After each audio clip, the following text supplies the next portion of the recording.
And welcome everybody here to this week's edition of NASCAR Talk. Right now it's just me solo at the moment. We did have Nathan Hudson in here for a couple of times, and I don't know if he's having internet connection problems or what. I just got a message on Facebook, and he just said that failed. I don't know what's going on his end. Um, don't know if anybody else is going to be joining or not, but we'll try and cover a couple of non-important things right now first before we get into talking about entirely all the core stories from Michigan. Um, let's first start with the fact that Alex Bowman is actually going to be driving the 88 here from Michigan due to the fact that apparently Jeff Gordon announced last week at Bristol he has previous engagement, if you will. This weekend he will not be available to drive the car for Michigan. So Alex Bowman's filling in. However, then we go next week, which unable to remember where the track was. I was thinking of it, and now I can't remember where it was at. I'll look at it here real quickly.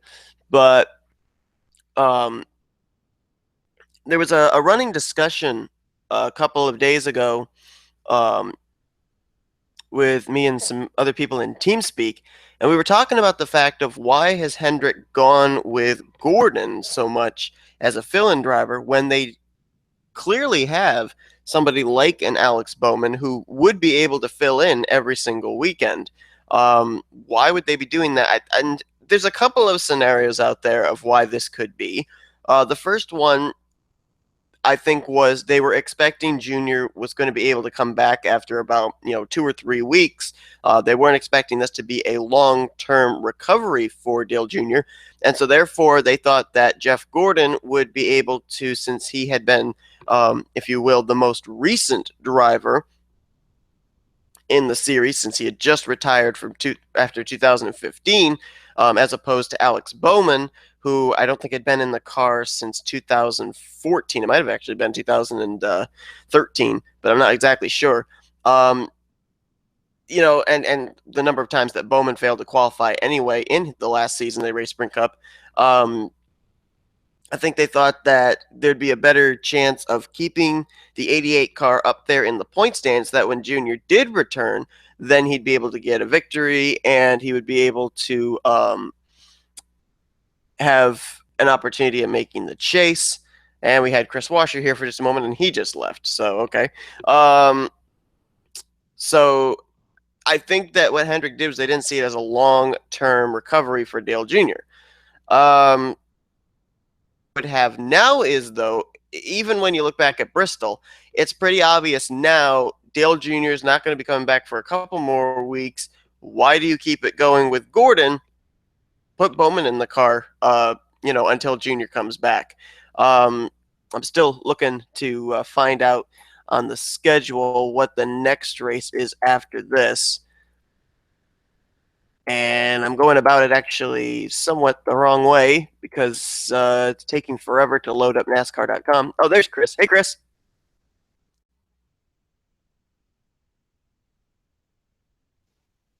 Chris. Yo. Oh, there we go. Okay. So let's see. The race after Michigan is Darlington. Yes. Yep. All right. So yeah, there's been no word on whether Gordon's going to be coming back and driving the 88 at Darlington or not. Oh, and then there's Charles. There we go. He probably is. Yeah. So I'll ask you guys the question that I was just posing while I was waiting for you guys to get in. To me, it seems pretty obvious now that Junior's been out so many races. There's still the big question mark of when he's coming back. The likelihood that he'd come back, win a race, make the chase, slim to none. Why keep Gordon in the 88 when you can have, an opportunity for young talent to come in and showcase what they've got, like an Alex Bowman, for the remainder of the time until Junior comes back? Well, I would just like to say that I just think that, I think if they were to come out and say that Dale Jr.'s not racing for the rest of the season, then they would put Alex Bowman in the car for the rest of the races. But to me, as long as they keep on saying that that he's going to be out for the next 2 races, the next 2 races, the next 2 races, etc., then it's just going to be like this mix between Alex Bowman and Jeff Gordon. Okay, well, here's my take on it, and I know an inside source, and they'll go. It's not supposed to be released anywhere, so don't like spout this off everywhere. But Junior's gonna be back in the car at Chicagoland, Okay. and But the reason why they've been doing the 2 weeks by 2 week basis is for the fans to keep them on their toes. okay. The only thing I would question though, and I don't have a problem with that, but I don't think that these 2 weeks by 2 weeks by 2 weeks updates is going to get them in line for a possible waiver if Junior is able to pull off, some kind of miracle win at Chicagoland or Richmond Chicagoland's that the would get start them of the in. chase, so he won't be in the chase anyway. Yeah. So with that being said, it the fact of when Junior comes back doesn't really play a factor into the fact that we've had so many races here with Gordon in the 88, um, and I'm assuming they haven't really released a reason of why Gordon's been the fill-in driver. I can only assume really it was they were planning for him to try and keep the 88 up in points, so that way if Junior came back earlier than he's actually rumored to, he'd be able to have a shot of having a win get him into the chase. He'd still be in the top 30 in the owner points, and they probably would try like some kind of medical waiver to be able to do that, like Kyle Busch did last year. I don't. But why now when you pretty much know that Junior's not going to make the chase? Why not keep Alex Bowman in the car? Well, I don't think. Okay, I don't know if this really is the answer, but like I don't have any like source or anything. To me, I'm sure that a lot of this has to do with sponsors. Because think about it, if you're sponsoring the NASCAR's most popular driver and then realize that you can't have anymore, are you going to want to sponsor? Are you going to want to have a four-time champion who is a legend in the sport, or are you going to spend all your money into some developmental driver that is rarely a factor ever in this pickup series? I think the answer is pretty obvious. So to me, I have a feeling that the sponsors probably are having a lot of voice into wanting Jeff Gordon in the car. That's an interesting scenario there. Yeah, it's almost like it was kind of like pick and choose of which racetracks they wanted Alex Bowman to run anyway. Where New Hampshire, he had run the Xfinity Series, so they felt okay putting him in the Sprint Cup car, and then you got this week. Gordon not actually available, but they decided to go back to Bowman. Bowman's actually qualified, I think, sixth for the race. So, yeah, you could be right with that. Best start for the 88 car on a non-play track. Yeah. Ironically, wow. Didn't even think of that. So they're saying Junior back at Chicagoland. All right, so that's going to be interesting that he's coming back actually during the chase. So what are we seeing for Bowman this week? Because if we go back to New Hampshire, Bowman actually had a top 10 car. He was running the top 10, then he had the tire problem late, and that's what had him finish down. I think it was like 23rd was his finishing position. Do we see Bowman follow up this good qualifying run, which I just looked, and it is sixth place, here at Michigan? What can we expect from Alex Bowman? Well, I think that Alex Bowman is going to have a career run. I don't know if it's going to be just like New Hampshire because New Hampshire and Michigan are like they're two totally different racetracks. New Hampshire is a track to where even if the car is not that great, you still can maintain good track position. Michigan, it's all about aerodynamics, and we saw how back in June with the even lower downforce package, which is what they're bringing again tomorrow. A lot of cars got sideways, just simply a lot of out of control cars. So I don't really think that we can really accept to look at New Hampshire and kind of like predict that Alex Bowman's Michigan's performance in Michigan is going to be exactly like that. I don't really know. Hopefully he will run top 20, top 15. Yeah. But you got any input on that? Not really, to be honest. Okay. All right. While I was waiting for you guys to get in here, I was just trying to like cover something that was like almost a non-factor. story just to give people time to get in here. Back to Bristol. They did the whole rosin on the lower line, trying to make the racing on the inside line so that people, rim riding on the high side and all that. In your guys' opinion, was this Bristol race better than it has been in the past? I'm trying to think here. Well, the rosin. Well, I've heard some people call it resin. I've heard some people call it rosin. I just call it rosin. I think, look, fine. The bottom was more racier than it had been in the past few years. That's for one thing. But to me, Sunday proved that it is still, the high line is still the preferred group. But there were some good racing moments. It just didn't live up to what I hoped it would. I enjoyed this race better than recent years because it was like we had a good battle for positions all over the track. I didn't watch the final 100 laps, but the laps that I did get to watch, I enjoyed very much. Yeah, and the thing too, to your point, Charles, even if there wasn't really a whole lot of grip down there on the inside line to be able to actually really make passes, it looked like, especially off the corner, the high side was the one that got the run. But you had a lot of drivers that were willing to at least go down there and try it throughout the entire race. It wasn't like they were thinking, okay, there's not really that much grip. We're going to just continue to run the high line. They were willing to go down there and try it. So I agree with. I think it was actually a really good Bristol race. If I'm to be perfectly honest, I think that the Xfinity Bristol race was a little bit better in terms of how lap traffic came into play and actually made battling the lead a lot more exciting. I don't know what it is about the difference between what happened with Xfinity and what happened with Sprint Cup, whether the lap cars got more spread out for the, in the Sprint Cup Series race, and so it made it easier for the leaders to get around or whatnot. But when I saw the Xfinity race and I saw how lap traffic was really punching the leaders up and making for some good racing, I thought, well, maybe we'll see this in the Sprint Cup Series, and that just didn't really seem to happen. So I don't know what the difference was exactly between the two different scenarios of why we end up having play a factor in the Xfinity race and not as much in the Sprint Cup race. I was kind of hoping to see that factor in, and I think it would have made it a little bit more exciting. But still, I have to agree. I actually enjoyed this Bristol race as well.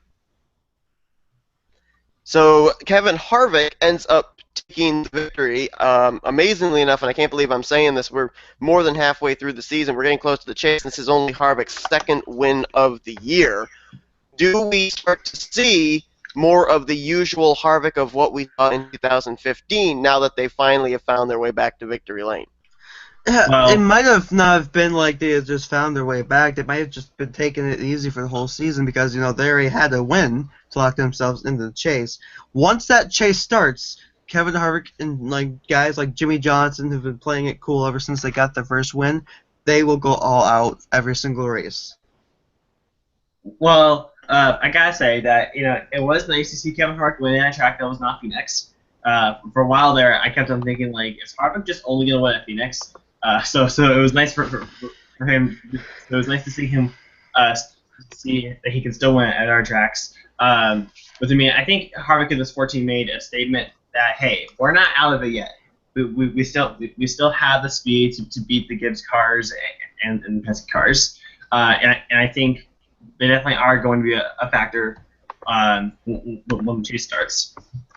Yeah, let's talk about the Gibbs cars. I mean, just about everybody last week when we made our picks for Bristol picked some driver out of the Joe Gibbs Racing stables. And if I'm perfectly honest, from what I saw, the only car that really had the potential, it seemed, of winning the Bristol race was Kyle Busch, and he had that shock problem.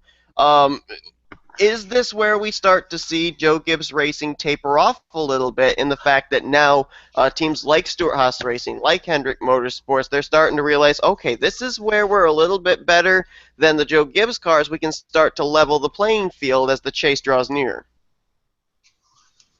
Well, they'll probably not. Well, they'll probably not do really well this weekend, I predict, because they didn't really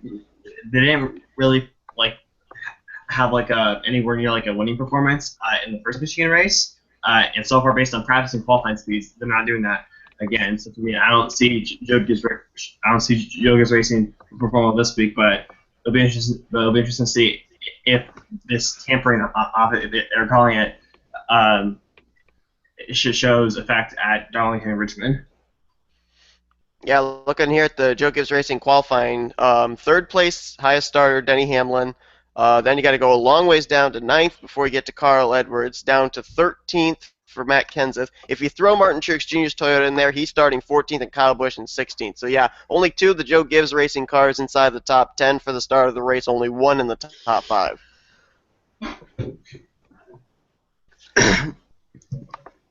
There's All right, also... Okay, go ahead. Go ahead. No, you're fine. Go ahead. I was going to say, guess what else is coming up this weekend? What? Xfinity at Road America. Get Oh, hyped. yeah. Please let it rain. It is going to rain. There's a big chance of rain. If I can, Yes, take a moment. I'm definitely tuned into that race then. Yep, and let me analyze the entry list a bit here. You have your usuals. There's no cuppies in this race. Michael McDowell is back in the 2 car, which is the 2 car is the same car that won last year with Paul Menard, so look out for that. Right, You and have Sam Hornish Jr. had a pretty good run in the rain last week at Mid-Ohio. Mid-Ohio, so yeah. I don't know if he's in the entry list. I didn't scroll down far enough, but you have Elon Day, the Israeli racing the NASCAR World Euro Series, race at Mid-Ohio. Did a pretty decent job, so if it rains, expect him to be up front again. Tommy Dreesy, a poor Trans Am driver. Scott Heckert, you may know him from the ARCA and K&N series. He's also a race winner in the Pirelli World Challenge, so he's good on the road courses. Owen Kelly, the Aussie, always in the 18 for road courses. Alex Tagliani is back in the 22 car for Roger Penske, Nice. and he's the pole sitter. And he's also one of the people in the NASCAR Pinty Series Championship. He could actually win that, so that should be very, very interesting. You have Justin Marks back in the 482, J.J. Yaley. Let's see. In number 74, Nick Haman, GT Academy winner, and won the 3 hours of Silverstone in the Blancpain Endurance Series with the Nismo team. Josh Belicki, which is a local guy. He races in the Trans Am 2 class. He's in the 77. Kenny Habul is back in the 88. And then you have our Lord and Savior Morgan Shepherd. Then you have J.D. Davidson, which is a guy who attempted the Indianapolis 500 a year or 2 ago. He's also a Pirelli World Challenge driver in the Nismo Always Evolving car. Then you have Paige Decker, the only woman in the field, the local girl. She's racing the 97, but she's really slow. Who raced the 97 at Mid-Ohio? Was that TJ Bell? I don't know. I have no clue. I know TJ Bell drove the 97 at Bristol. I don't remember if he drove the 97 at Mid-Ohio or not. I'm not too sure. But yeah, and plus Road America, one of my favorite tracks on the schedule, one of the closest tracks is close to me. So definitely tune in. It's 2 hours after the Truck Series race starts, so hopefully it doesn't clash. But I mean, yeah, if you don't like Michigan, then tune in for Road America, because that's always a thrill. And if it's raining, you definitely want to tune in.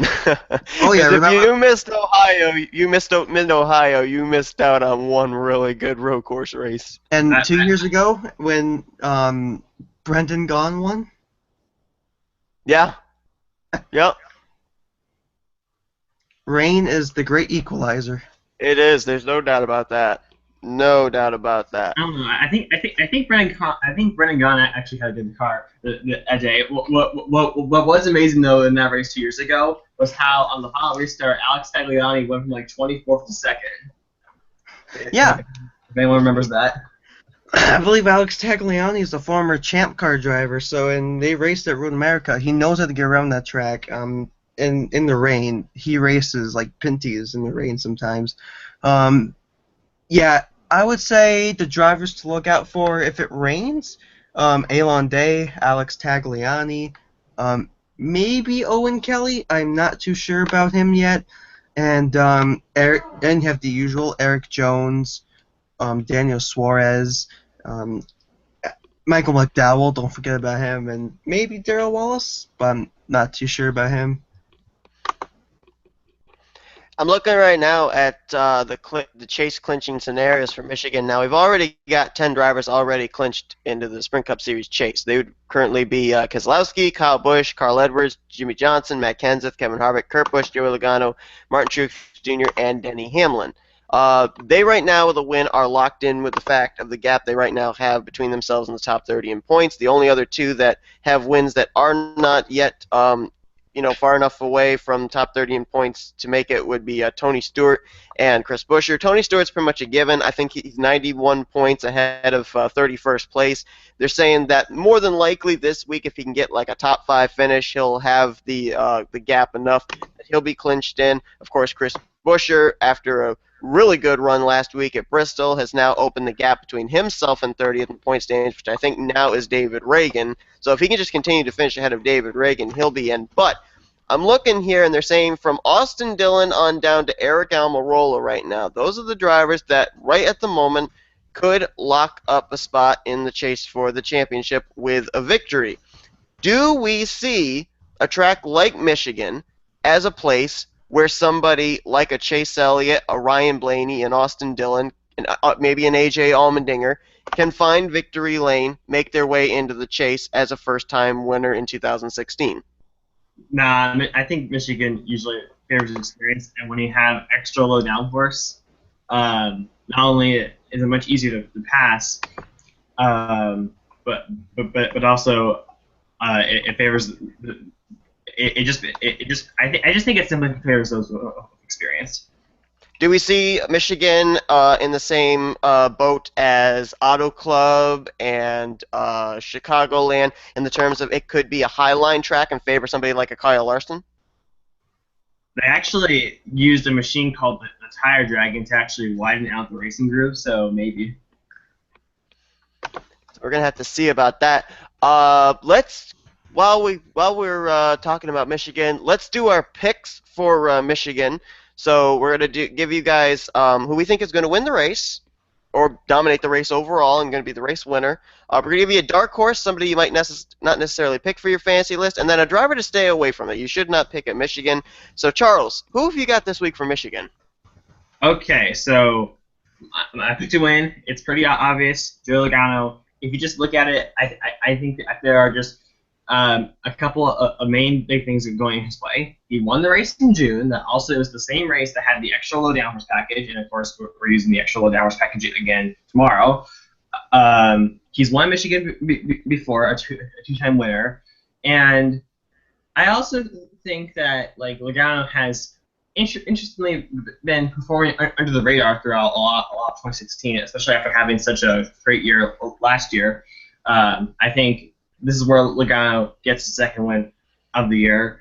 Dark horse, Jamie McMurray. And when you look at McMurray's season this year, it's pretty interesting. Throughout most of the races this year, he's been the way he's been in a lot of them. He's usually like this non-factor throughout most of the race, and then late in the race, he's somehow able to avoid all the trouble and actually come away with a top 10.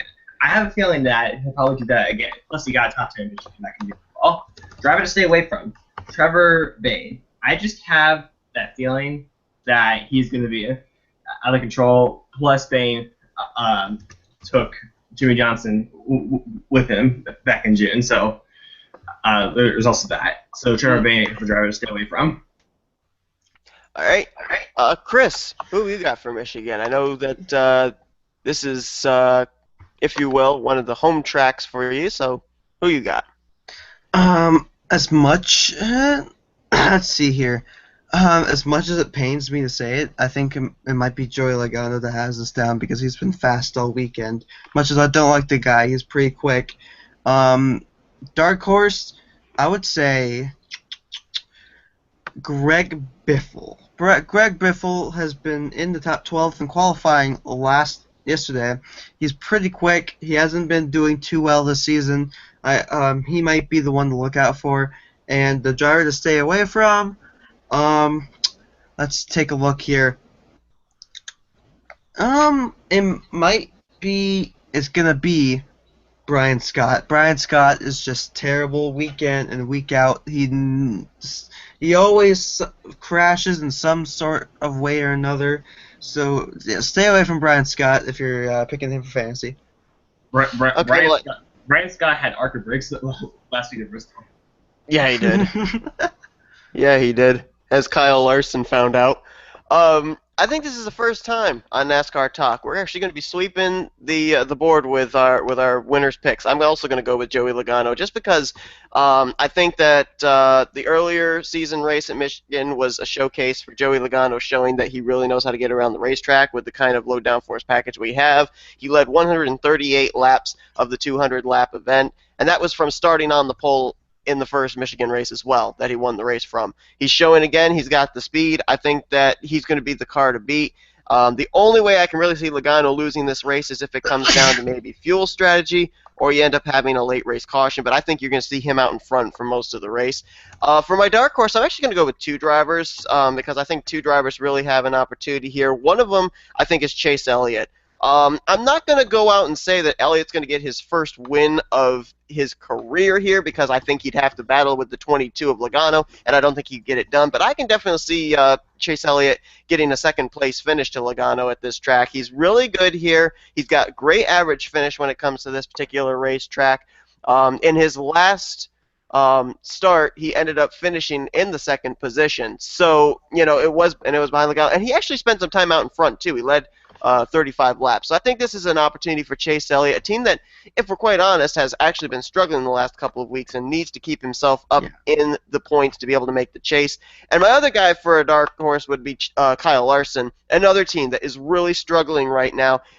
Charles, you mentioned how McMurray is on the rise through the points. Well, Larson is free-falling like a rock. He has not had good runs in the last 3 or 4 weeks. I think that a track like this where the high line can kick in, give you good runs off the corners, I think this is going to be a track that's going to favor him just as long as he doesn't push himself and make mistakes getting too high off the corner and hitting the wall, because we've seen him do that at tracks like this. Driver to stay away from.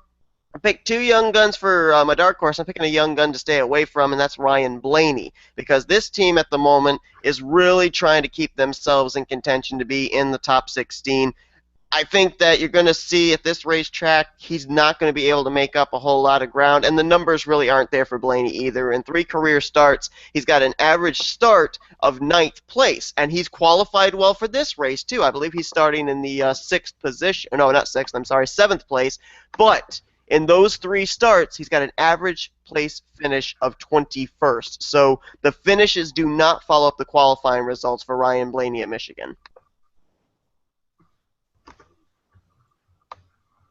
One driver also, just your guys' opinion, we saw him finish, I think it was top 5, I think it was 5th place at Bristol. Do we see Chris Buescher running, quotes, well for that team here at Michigan? Are they going to be in conservation mode, just trying to keep the gap between themselves and 31st place? Or do we see them try and roll some strategy, do something crazy to try and gain a huge chunk of points over 31st? I think Chris Buescher will likely run around 20th. That's where I see him running.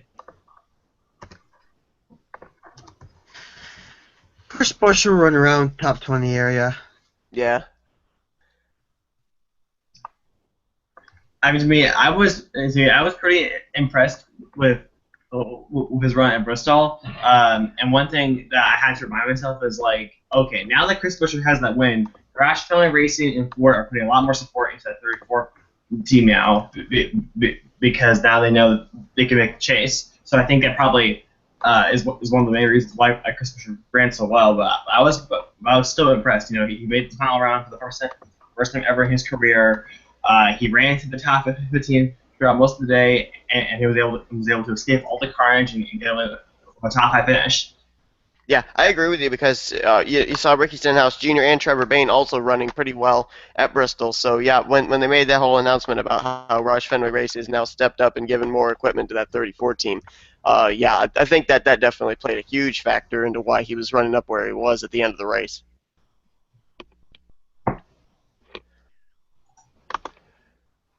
All right, now that we got that done, do we have any other top stories going on right now in NASCAR?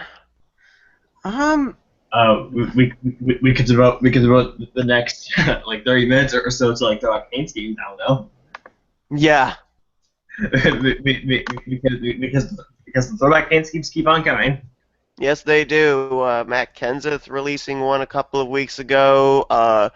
Greg Biffle just coming out with one last week. The Alan Kulwicki throwback for his 16. I believe there was another team that actually just released one. I think it was just 3 days ago. Of course, let's not forget all the Xfinity throwback games. Like I saw like Derek Hope do a throwback game to himself. I saw JGL Racing do an Alan Kulwicki throwback. Xfinity are doing throwbacks too. I haven't seen those. Yeah, they did they did throwbacks last year, but wasn't as big. But now they're kind of getting bigger. Casey Kane also did throwback game to a Taylor of mine. Yes. Yep. That was the one I was trying to think of. Yep.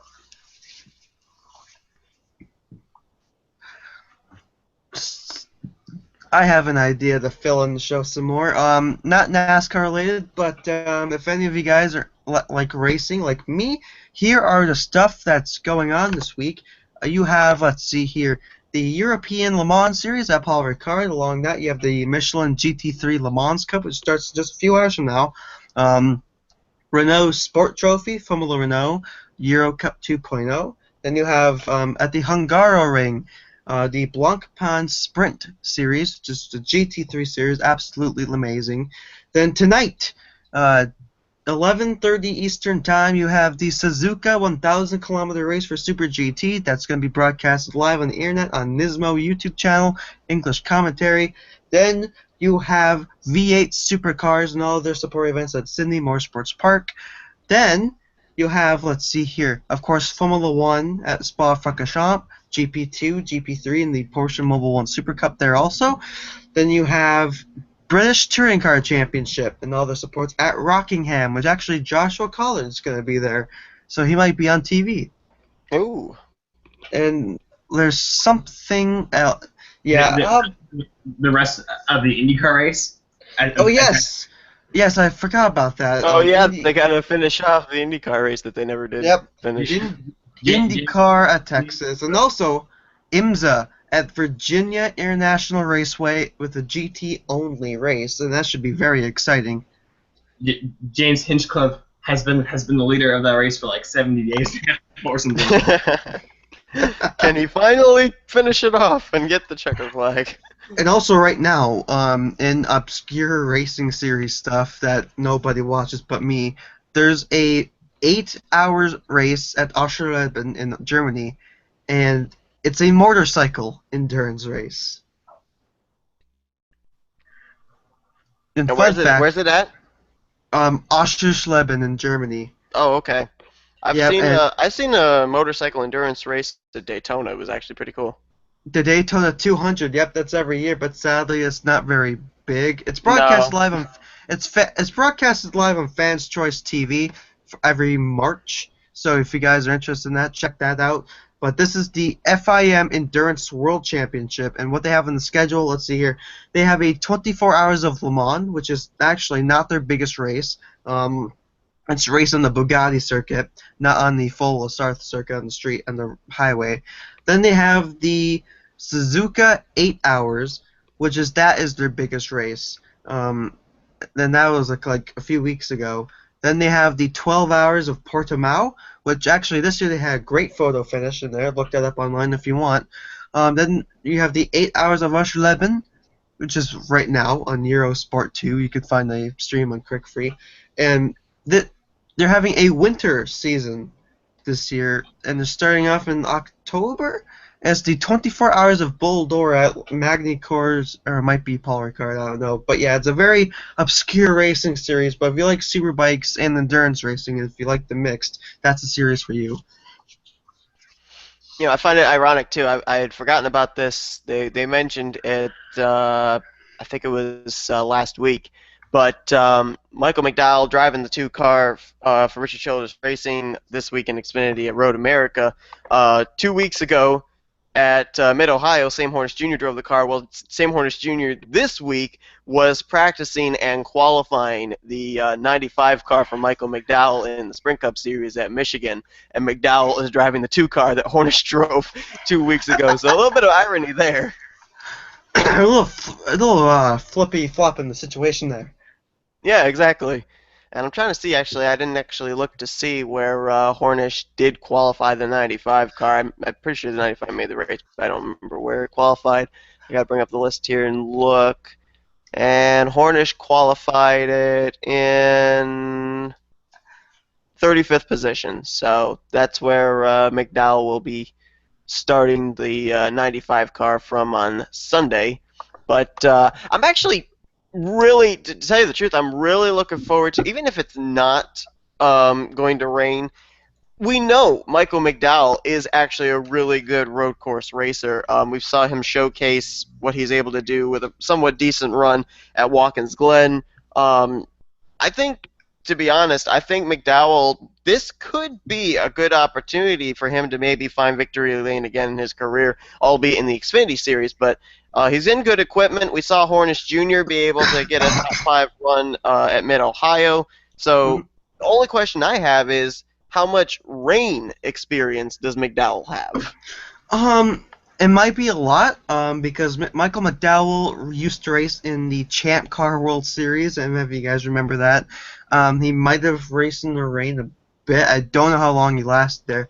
He also raced in Trans Am for a few races, but I don't know if he has any major rain experience. But I do know he has some Road America experience from Champ Car, so that could help him in the long run. And plus, road racers generally know that if it rains, you don't go fast or go faster than what you usually, you go at a safe speed. So I think if Michael McDowell plays it safe if it rains and keeps the car all 4 wheels and the black stuff, he'll get a top 5 or a top 10, maybe a top 5. I mean, to me, as long as he doesn't choke like he did in 2011, if you remember that, he choked so badly in the Road America race. I think he had race 1, and then all of a sudden, and it wasn't even raining. It wasn't even raining at Road America. All of a sudden, he just lost the car so many times in back-to-back corners. A win is slipping away from Michael McDowell, as Alan Bester said it.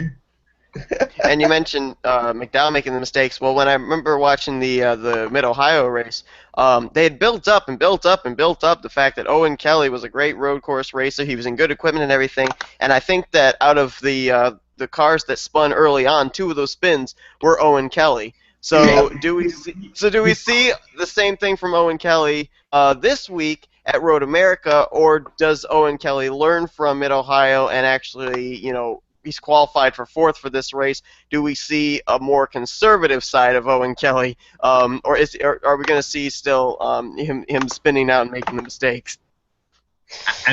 I mean, I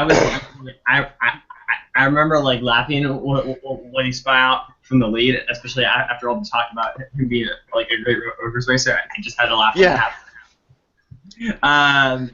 Owen Kelly finished 5th in what was then the 54 car for Kyle Busch in 2013. So I think that Road America is definitely a good track for him.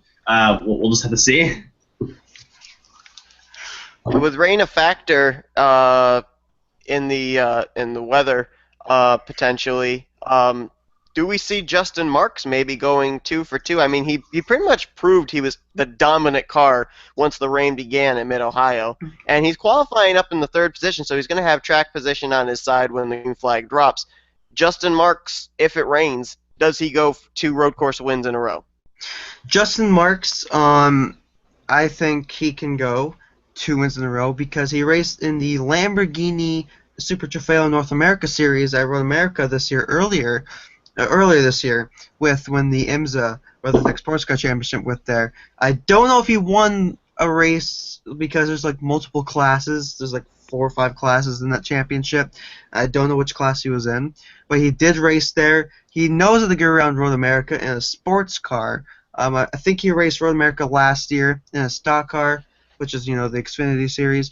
So if he hasn't raced yet at Road America in an Xfinity car, it's going to be a little bit of a change, but he'll have enough track experience that'll take him through to get a top 5.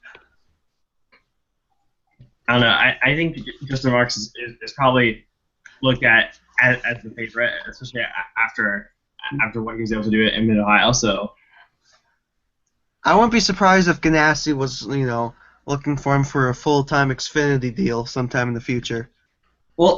thing is like Justin Marks, I think, is a road course specialist. He has not really performed that well when he's run on oval races this year. Okay, so he's a road course No, specialist. definitely. Especially Dover. Oh yeah. Okay, so Dover was basically, bad. yeah. So I think what Justin Marks is doing in his career as a whole is that he's just racing Xfinity for the road courses, like just for fun, to be honest. Because if he's racing in the Lamborghini Super Trofeo series here in North America, he wants to move on to greater things, like maybe get a ride in IMSA or go to the World Endurance Championship. Because guess what? If Justin Marks is good enough in that series he's doing in his spare time, Super Trofeo, he gets to go on to the World Finals in Valencia in the first week of December, and he could be a world champion, just like Kevin Conway. Wait, Kevin, who? Kevin Conway, the guy who led one lap at the Brickyard 400. Oh yeah, He's that extends machine. How can I yep, forget? he's actually a world champion in Lamborghini Super Trofeo. Yep. I just blanked out. Do either of you remember when the Xfinity race is? Is it 1 or 3? It's like 3:30 p.m. Eastern, I think. Okay, Yeah, 3:30. broadcast starts at 3 Eastern. Truck series starts Alright, at I'm 1 looking o'clock Eastern. I'm checking the weather for Elkhart, Wisconsin, to Well, see what they got scheduled for then. it's raining now. I don't know if it's gonna rain later. Yeah, that's what I'm looking to see. Oh, it's raining now. Well, I actually live close enough to the track, like I live about 5 hours away, that the rain that they're gonna get is probably gonna come to me. Okay, let's see. Cause border of Wisconsin and Michigan, yo. Let's see. Well, they're saying the rain started at 9 and it ended at 9:15. I don't think that's right. All right, here we go. Let's see. Today, 100% chance of, wow, they've got actually thunderstorms in the forecast for Yep. the Road America area. Same forecast for me. I'm getting PM afternoon thunderstorms over here in the UP. Let me see what they got for the hourly forecast. I don't know. I don't know. With thunderstorms, would they still run the race? I mean, I know they would with rain, but with thunderstorms and possible lightning in the area, would they still run the race? If there's just a little rumbles of thunder, they may still continue. If there's lightning strikes, they'll red flag it and make the spectators go to a safer area. Because that's what happened, a few years ago at NOLA, remember? Right. For IndyCar. That's what I was thinking. To me, I remember the 2008 Montreal race, Xfinity race, and I remember that even though they used rain tires, the race was still rain shortened due to just such heavy pouring weather, and I think it was like a monsoon that day. Oh, I remember. There's only so much that those little windshield wipers can do. Yeah, and those. Oh, fun fact! I was watching the 12 Hours of Sebring earlier this year. Oh, that's a big sell that's coming over Road America right now. Anyway, I was watching Sebring this year, and they had to red flag it because of torrential downpours of rain and thunderstorms. They had a camera, looking over turn 1 and the front stretch. Boom! Big lightning strike over in the back end of the track. Wow. All right, let's see. All right, so for 9 a.m., it was 100% chance of rain. On down from 10 to 3, it varies between 40% to 55%, which, from experience, when it was 35% rain, whenever I would want to go to a ball game, it always happened to rain. So the likelihood of that being that it will rain is really good. It's looking like it's going to be uh, that kind of a chance of rain all the way down, and it includes the scattered thunderstorms, all the way down to 4 p.m. It's not until you get to about 5 p.m. that stuff's going to start to kind of go away. Only 25% chance of rain. Then back around 6, you got some isolated thunderstorms again, and jumps back up to 30%. And then for 7 o'clock on, they have it at only 10% and basically just cloudy. So it looks like at least the first half of the race, if they get going on time, they're gonna have to deal with a rainy racetrack. Yeah, and that's going to be exciting if it doesn't get too wet, and hopefully they don't red flag it. But here's the thing, though. They don't if they do red flag it, they don't exactly have a lot of daylight left because it starts getting dark around 7 o'clock local time. The sun starts to go down, it gets pretty dark, and. But what if they postpone it? Guess what? Michael McDowell is going to have to choose. That means Sam Hornish. That means probably Sam Hornish would either he'd come over and drive the 2 for Xfinity, or he'd drive the 95 in Sprint Cup. No, I think he'll have to go to Sprint Cup to fulfill his duties, and Hornish will go back to the 2. I mean, to me, it's not like Michael McDowell's competing for the championship. It's a part-time deal. Yeah, I mean, why not have Hornish in the 95 for Sprint Cup? Have McDowell have a chance of winning a race. Good point. Oh, William's there. Hi, William. Wow, I entered in, you guys didn't even notice until I said something. No, I don't have Hangout showing right now. I'm looking at the weather forecast for Road America. Another interesting thing, too, and correct me if I'm wrong about this, Chris, I think Road America, as opposed to Mid-Ohio, is not that much of an elevation change track. It's almost pretty much all one level. And with that being said, we saw drivers being able to, they had to avoid the racing line in Mid-Ohio to not get into the slick stuff. They were able to kind of use some of the turns with the elevation changes to their benefit. If Road America is a pretty flat racetrack and the turns are pretty flat, it's going to be pretty hard for them to maneuver their way around the slick areas where the rubber's been laid down in the turns. Road America, I wouldn't call it flat because you have the big rise that's coming up over the start-finish line. Then you have the big downhill coming into turn 1. Then you have a little downhill coming into turn 2. Then you come into the Kettle Moraine Straight, which is the big Sargento cheese sign. And then you have a little bit of a downhill coming into turn number 5. Then you go uphill into turn number 6, and then it stays pretty level until you get to the big rise again after the final corner. So, I mean, if it does rain, those uphills are going to be brutal. And those downhills, too, if your brakes are not willing to work with you. Those uphills, I can see a lot of wheel spin happening. Oh, especially when they start the race. Oh, baby, yeah. Alright, well, I think we're probably going to be ending off this episode pretty soon, so why don't we, since you joined late, William, why don't we have you give us your picks for Michigan? Okay, let's see if I can remember what I picked on this other show I did. For people to win, I'm going to choose between the guys that finished in the top 4 at the last Michigan race, which would be Logano, Elliott, Larson, and Keselowski. Drivers to stay away from, Casey Kane. Dark horse, either Tony Stewart or Austin Dillon. All right. I don't know if there's any. I don't really see anything else as far as like top stories or anything like that. So next week we're going to be recapping what happened in Michigan, and of course looking towards the throwback race at Darlington. So and also that the hype for CTMP for trucks. Yay! Who was it? Was it, I'm trying to remember. The, Brad Keselowski truck that wrecked somebody on the last lap there. I don't Was it Blaney? Yeah, it was Blaney, I think. like for like the first 2 years they had photo finishes and it was lit. And last year my favorite driver won. So like every single not Road America, Canadian Tire race was so awesome. Yeah. So we'll cover that. I don't know where Xfinity's going next. Oh yeah, they're going Darlington too. Never mind. So we'll cover all that. That's going to be going on next weekend, I believe.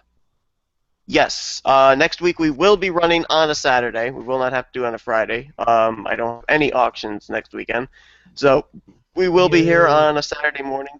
So thank you, Charles, Chris, and William, for joining me for this episode. And Still doing. Sorry to interrupt. But are we still doing Google Hangout? Because I remember watching the beginning of like the last Nascar Talk and saying that it's moving over to YouTube Live. So okay, we are still doing Google Hangout at least next week. Next week is a definite. Uh, More than likely, the week after on the 10th would also be on Google Hangout. It's after that that's uncertain. What I might do is it'll definitely be Google Hangout next week. What I might try and do is next week or the week after try and dabble into this YouTube Live, see if it is possible, because it is September 12th when everything's going to move over to YouTube Live. So I'm going to have to, maybe what I'll do is I'll do an NSRA Talks Wrestling live stream using YouTube Live, test it out, see how it works. So that way, possibly on Saturday the 10th, we'll move NASCAR Talk over to YouTube Live. We'll see if that works out or not. But for right now, confirmed, we will use Google Hangouts for next weekend on the 3rd. Questionable on whether we'll switch over to YouTube Live on the 10th or stay with Google Hangouts, but I'll let you guys know. okay. All right. Okay, so that's going to do it here for this week's edition of NASCAR Talk, and we'll see you guys next week on Saturday morning. Okay. See you later. Bye. See you later, guys.